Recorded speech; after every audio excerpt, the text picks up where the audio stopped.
So Monday, my husband had a vasectomy reversal, and when we went to go check in for his surgery, everything was fine. The lady comes back to get him and is like, well, you can't come back here because your son is under the age of 12. What? So I can't wait with my husband before he goes in to surgery because my son is under 12. Okay, that doesn't make any sense, but can you explain that to me? Can we have a quieter place to wait? Because as soon as you walk in to the main lobby of the hospital, there's chairs to the left. So it's Grand Central Station. And I asked if there was a quieter place. She said no. What? So there's no other accommodations for us, but she's going to keep us updated. Well, now I'm like on the verge of panicking. I'm on the verge of tears because we cannot be separated in a hospital situation. Last time that we were at a St. David's hospital, my husband went in to have his seizures mapped for his epilepsy. I was there as his advocate, of course, and I'm glad that I was because I listened to all the doctor's orders before we went in, and then when he came and visited us, and they titrated him off his meds, and he was supposed to have one grand mal seizure. It's the type of seizures my husband has. They kept running it, and they wanted 3. No, the doctor's orders was only 1. They went back and checked it and immediately stopped his seizures. I mean, come on. So that could have went south real bad, real quick, because it can change his personality. It can make him not remember us, and it could just make him a completely different person for the rest of his life. It could also make him think that he has superpowers. There's horror stories out there, okay, because it happened in real life. Anyway, so I'm just like trying to be calm, cool, and collected. I'm not being rude to the lady, and I'm like, the reason is because he has epilepsy. He needs an advocate, all that kind of stuff. And she's like, oh, he's super safe with us.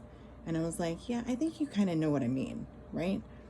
And she just kept looking at me, and she's like, okay, well, I will call you when it's time. Okie dokie.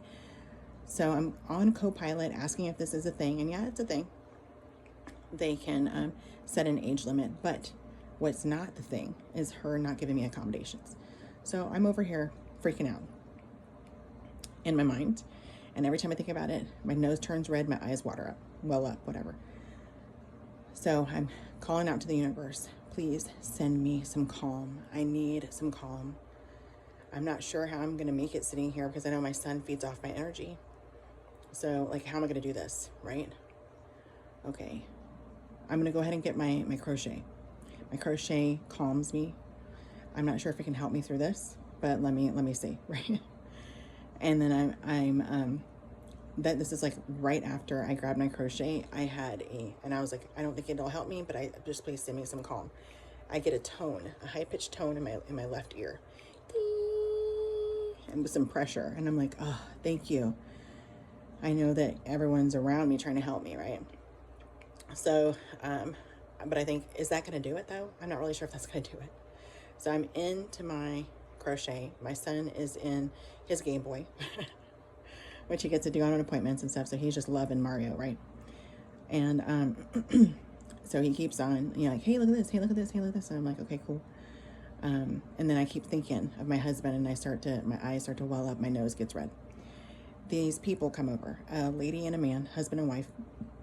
The lady is, if I had to place her, probably like mid to late 60s, I'm not really sure.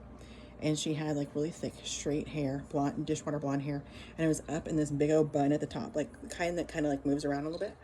She's wearing a short sleeve, like white shirt, and then a knee length, very flowy, almost like silk material skirt that had these beautiful bright colored flowers on it, as if you're like looking at a bouquet, like from the top, right?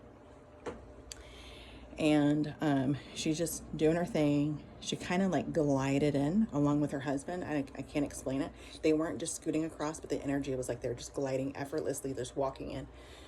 I had glanced up and glanced down at my crochet and was still doing it, and my son's doing stuff, and she goes, I just want to get a coffee.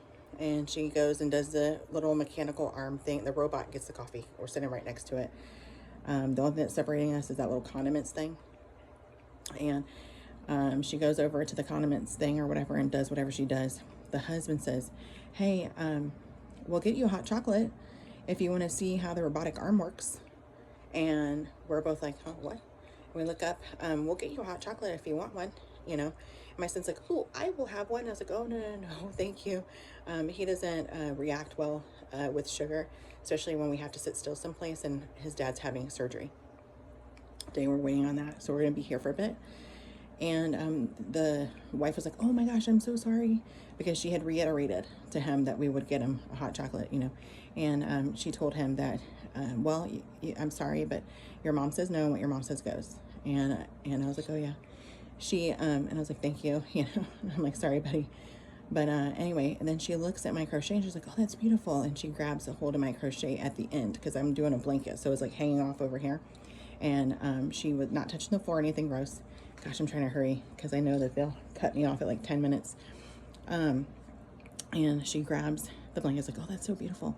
And she goes, you know, and I was like, thank you. And she goes, you know, I'm a knitter. Like, I've been knitting for however long. I think she said since she was little or something like that. And she goes, and I thought of recently teaching myself how to crochet. So I thought the best way would be to make one of those animals. So I went ahead and tried to make one of those animals. And at the end I looked and it just didn't look anything like, the stitching didn't look anything like what the directions said. So I was just like, or the picture. And so I thought, did I like make up a stitch? Like, I'm just not understanding. And she's like, so I don't really think I can get it. And her energy was super calm. And I said, it was like even. I don't know how to explain it. And so I said, well, I'm a knitter for about 15 years, and I just decided to teach myself last year about how to knit, or it was like, no, it was the previous October. But anyway, I said it, and I taught myself how to crochet. And I started with the shell stitch, doing some washcloths. Those kind of started going a little wonky, so I just dove into a blanket, and that's how I learned. And it turned out really nice. And so I did a few blankets like that, and then I decided to teach myself moss stitch, which is a really simple stitch compared to shell stitch. And she's like, oh yeah. And she was like, I can see that. So so my son was like, well, yeah. So I got the notification that he was going back into surgery. So I looked at my phone and I told my son, I was like, you're a Dota. A Dota is dad in Cherokee. I said, you're a Dota. Is going back into surgery. Oh, he is? And I said, yeah, I just got the notification. And the lady was like, I really hope everything goes well with that. And my son's like, we're going to bring more babies here. And she's like, oh yeah. And I said, yeah, he's having a vasectomy reversal. And she goes, well, this may sound a little weird, but my son, he kept bugging me and bugging me and bugging me until I brought him here. And she was like, I would see him everywhere. Right. And then when I brought him here, he was like, meaning had him, right, had another kid, and it was her son. And she said that he was the easiest, most joyful child to raise.